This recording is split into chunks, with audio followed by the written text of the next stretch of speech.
I'll never forget the moment my entire family turned against me in that restaurant. The chandeliers sparkled above us, expensive wine glasses clinked, and there I was about to be humiliated in the most public way possible.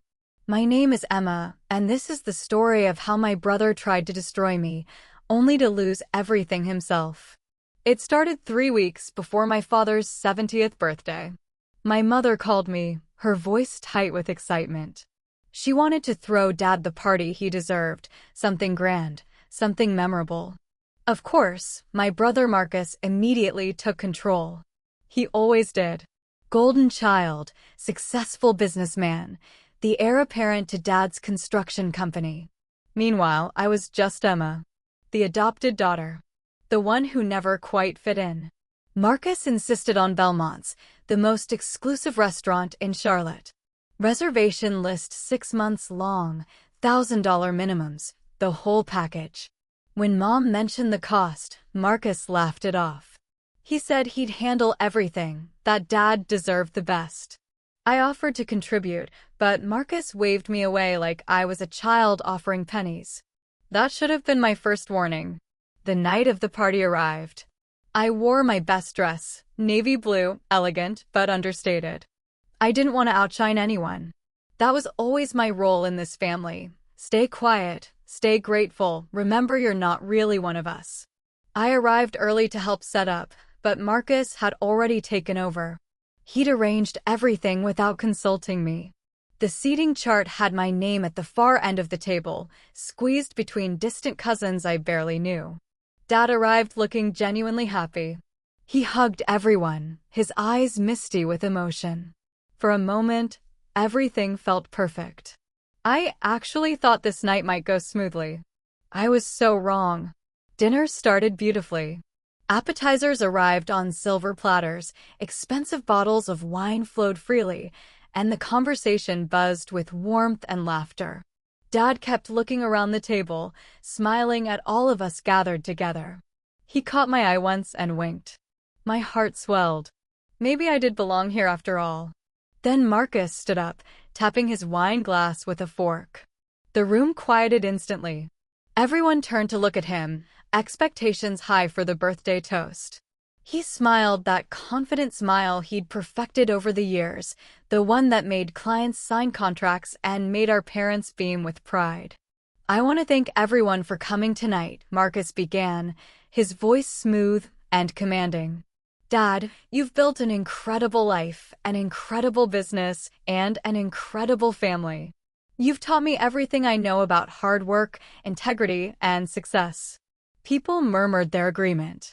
I smiled, waiting for him to acknowledge the rest of us, waiting for my turn to feel included. And tonight, I want to announce something special, Marcus continued. His eyes flickered to me for just a second, and something cold passed through them. As many of you know, Dad's been talking about retirement. The company needs strong leadership moving forward. Leadership that understands the family legacy. My stomach began to tighten. Where was he going with this? That's why I'm proud to announce that Dad and I have been discussing transition plans. Real transition plans. For people who actually built this family from the ground up. He paused, letting his words sink in. For people who share our blood, our name, our real heritage. The temperature in the room seemed to drop. Several people shifted uncomfortably. Mom's smile faltered.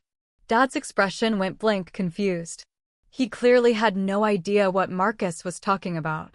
Marcus raised his glass higher, his smile widening. So here's to family. Real family. To the people who actually belong at this table. His eyes locked onto mine. The meaning was crystal clear. My Aunt Patricia looked confused. Marcus, what are you? I'm just saying what everyone's been thinking for years, Marcus interrupted, his tone sharper now. Some of us were born into this family. Some of us earned our place here. And some of us, he gestured vaguely in my direction. Well, some of us are just guests. Permanent guests, sure, but guests nonetheless. The silence that followed was deafening. I felt every pair of eyes turn toward me. My face burned with humiliation. This was happening. This was actually happening. Marcus, Dad's voice cut through the tension, low and warning. That's enough. Is it, Dad? Marcus laughed, but there was no humor in it. Come on. We all know Emma's not really part of the legacy. She's not a Carter by blood. When we talk about the future of the company, about inheritance, about who carries on the family name, we're not talking about her. My mother gasped. Marcus Anthony Carter, you apologize right now. Why? Marcus turned to face the entire table now, performing for his audience. Why should I apologize for speaking the truth? Emma's great. I'm sure she's very grateful for everything we've done for her, but let's not pretend she's the same as us. An adopted girl like you, he pointed directly at me now, doesn't belong here. Not really. Not when we're talking about real family business. Several people laughed. Nervous, uncomfortable laughter, but laughter nonetheless. My cousin Derek smirked into his wine glass. Marcus's wife, Jennifer, didn't even look at me. She just examined her perfectly manicured nails. I sat frozen, unable to breathe. 26 years of being part of this family, and with one speech, Marcus had reduced me to nothing. An outsider. A charity case. Someone who didn't belong. Tears stung my eyes, but I refused to let them fall. I wouldn't give him that satisfaction. Dad stood up abruptly, his chair scraping loudly against the floor. Marcus, we need to talk. Now. Outside. Dad, I'm just being honest. Outside. Now. Dad's voice held a fury I'd rarely heard. But the damage was done. As Dad and Marcus left for the restaurant's private corridor, the table erupted in whispered conversations. Some people looked at me with pity. Others avoided my gaze entirely. A few seemed to agree with Marcus, nodding thoughtfully as they resumed their meals. My mother reached across the table, grabbing my hand. Emma, sweetheart, don't listen to him. He's being cruel and ridiculous. You're my daughter. You're our daughter. But even her words felt hollow now. Because Marcus had said aloud what I'd always feared was true, that I was different. That I didn't really belong. That no matter how many years passed, I would always be the adopted one, the outsider looking in. I excused myself quietly and headed for the bathroom. I needed to collect myself, to breathe, to figure out what to do next. Should I leave? Should I stay and endure the rest of this nightmare? In the bathroom mirror, I barely recognized myself. My carefully applied makeup was smudged, my eyes red-rimmed. I looked exactly how I felt, broken. That's when I heard voices in the hallway. Marcus and someone else. I cracked the bathroom door open slightly, listening. You need to calm down, Jennifer's voice hissed. You're making a scene. I don't care, Marcus shot back. It needed to be said. Emma's been coasting on sympathy her whole life. Acting like she deserves the same treatment as me, like she's entitled to Dad's business. Well, she's not. Your father looked furious. He'll get over it. He always does. Besides, what's he going to do? Disinherit me? I'm his only real son. I'm the one who's been working at the company for 10 years. I'm the one who knows every client, every contract, every detail. He needs me. What about the restaurant bill? Jennifer asked nervously. You said you'd take care of it, but that's almost $15,000, Marcus. I saw the projected total. Marcus laughed, low and cold. That's Dad's problem now. Let him pay for his own birthday party. I'm not wasting my money on a dinner where we have to pretend Emma's an equal member of this family. My blood turned to ice. He'd promised to pay. He'd insisted on this expensive restaurant, made all the arrangements, told everyone he was handling it, and now he was going to stick our father with the bill. All while publicly humiliating me. That's cruel, even for you, Jennifer whispered. That's business, Marcus corrected. Emma's not the only one who needs to learn her place. Dad needs to understand that if he wants me to take over the company, things are going to be on my terms. Not hers. Mine. They walked away, their footsteps fading down the corridor. I stood in that bathroom, shaking with a mixture of rage and grief. This wasn't just about the adoption anymore. This was about control, manipulation, and Marcus's twisted need to dominate everyone around him. I returned to the table just as Dad and Marcus came back.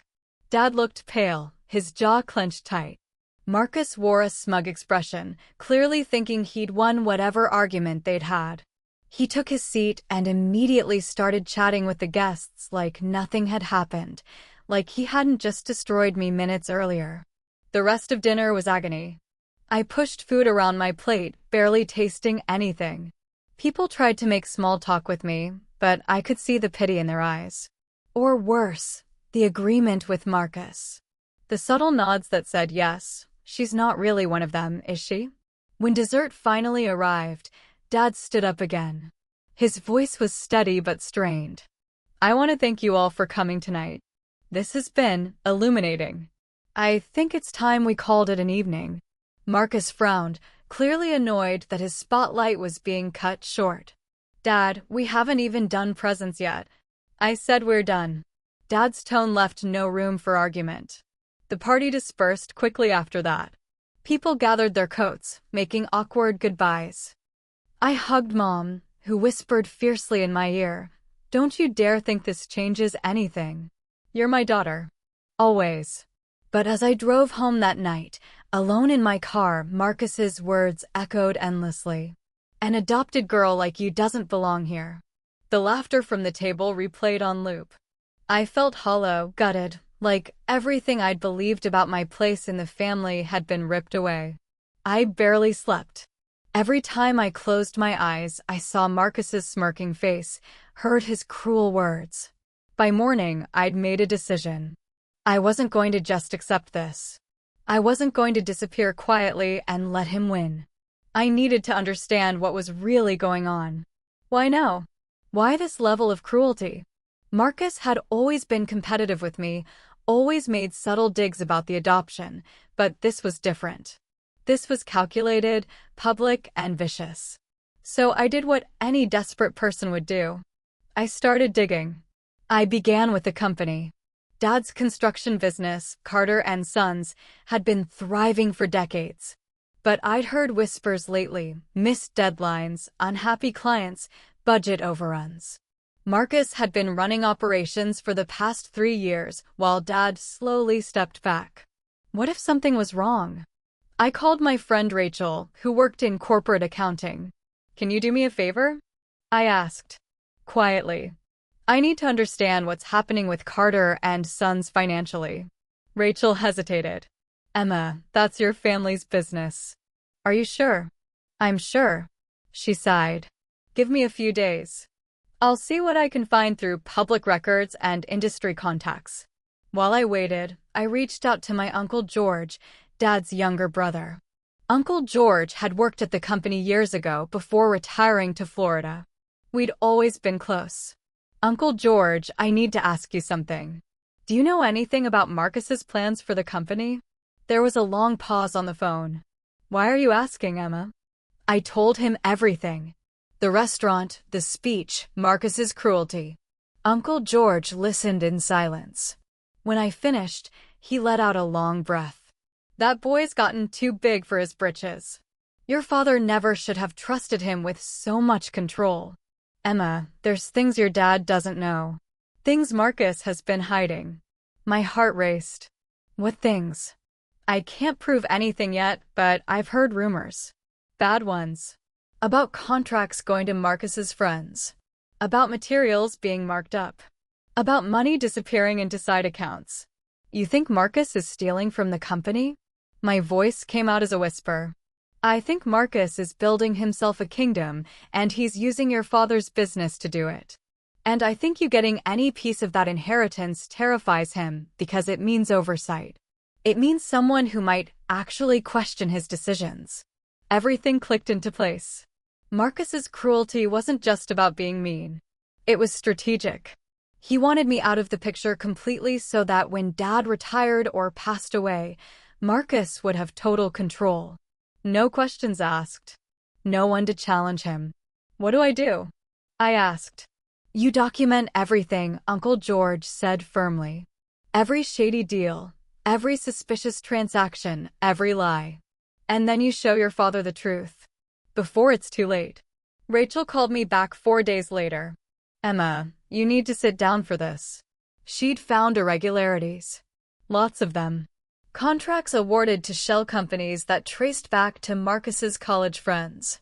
Materials purchased at inflated prices from suppliers who kicked back percentages. Project budgets that mysteriously expanded, with the extra money vanishing into accounts Marcus controlled. He's been bleeding the company dry, Rachel said quietly. Slowly, carefully, but steadily. I estimate he's diverted at least $2 million over the past 3 years. Maybe more. I felt sick. Does my dad know? I doubt it. Marcus has been careful. He's buried the transactions in legitimate-looking paperwork, spread them across multiple projects. Unless someone knew exactly what to look for, they'd never spot it. Can you document all of this? Create a report with evidence. Already done. Emma, be careful. If Marcus finds out you're looking into this. He won't, I promised. But even as I said it, I knew I was walking into dangerous territory. Marcus had already shown he'd destroy me publicly. What would he do if he knew I was threatening his empire? I spent the next week building my case. Bank statements, contract copies, supplier invoices, email records. Uncle George helped me access old company files. Rachel provided the financial analysis. Together, we assembled an irrefutable picture of Marcus's fraud. But I needed one more thing. I needed to understand the restaurant bill. Marcus had promised to pay $15,000, then deliberately stuck Dad with it. That wasn't just cruel, it was a test. He was seeing if Dad would push back, if Dad would hold him accountable. When Dad paid it without complaint, it proved to Marcus that he could get away with anything. I called Belmont's and asked to speak with the manager. I explained that there had been confusion about the bill for the Carter party, and I needed clarification on the payment.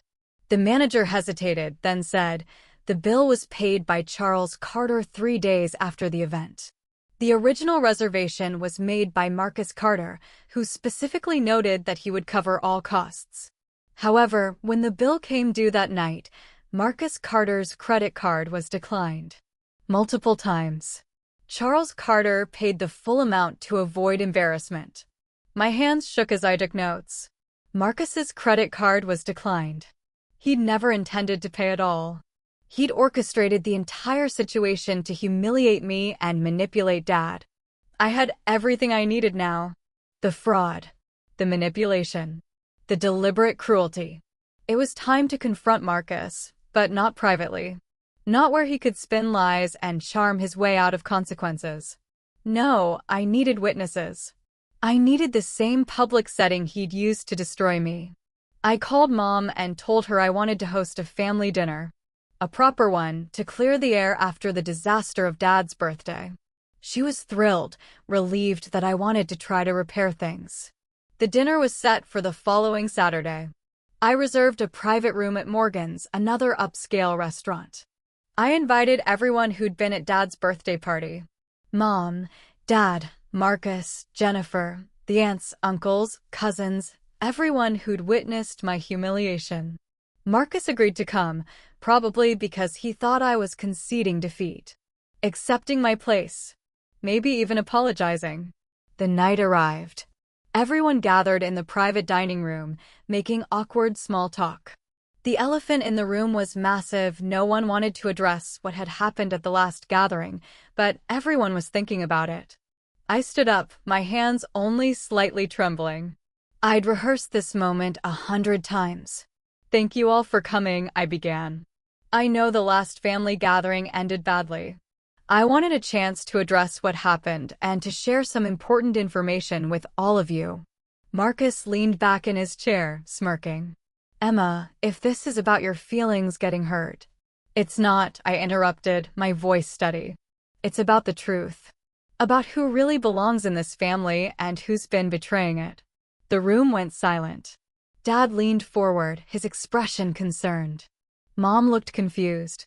Marcus's smirk faltered slightly. I pulled out a folder, thick, organized, devastating. 3 weeks ago, Marcus stood up in a restaurant and told everyone that I didn't belong in this family because I'm adopted. He said I wasn't real family, that I didn't deserve a place at the table. Emma, don't be dramatic, Marcus started. I'm not finished. My voice cut through his objection like steel. Marcus made it very clear that blood matters, that real family matters, that loyalty and heritage matter. So I decided to investigate what real loyalty looks like. What I found was fascinating. I opened the folder and began pulling out documents, bank statements, invoices, contract analyses. For the past 3 years, Marcus has been systematically defrauding Dad's company. He's created shell companies, awarded them contracts at inflated prices, and pocketed the difference. He's purchased materials from suppliers who kick back percentages directly to his personal accounts. He's falsified project budgets and stolen at least $2 million from Carter and Sons. The room erupted. Dad's face went white.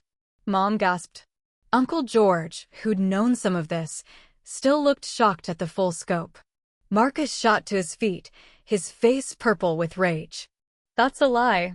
That's slander. It's documented, I said calmly, handing the folder to Dad. Every transaction, every fraudulent deal, every stolen dollar. I had it all independently verified by forensic accountants. It's real, Marcus. And it's criminal. Dad flipped through the pages, his hands shaking. The proof was irrefutable. Years of theft laid out in black and white.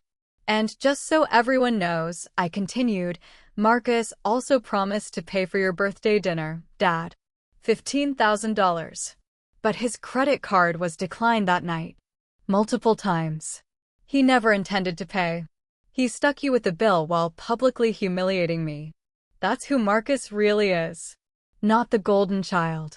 Not the heir. A thief and a liar who's been destroying this family from the inside. Marcus lunged toward me, but Uncle George and my cousin held him back. You have no right. Marcus screamed. This company is mine.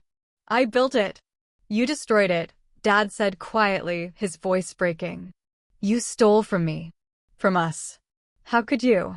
Jennifer started crying. The rest of the family sat in stunned silence. The truth had detonated like a bomb, and there was no coming back from it. Within 2 weeks, Marcus was removed from the company. Criminal charges were filed. His reputation in the industry collapsed overnight. Dad restructured the business, brought in outside management, and slowly began repairing the damage. As for me, I wasn't just the adopted daughter anymore. I was the one who saved the family, who proved that loyalty isn't about blood, it's about integrity. 6 months later, Dad asked me to join the company's board. Not because I was his daughter, but because I'd earned it. Marcus lost everything.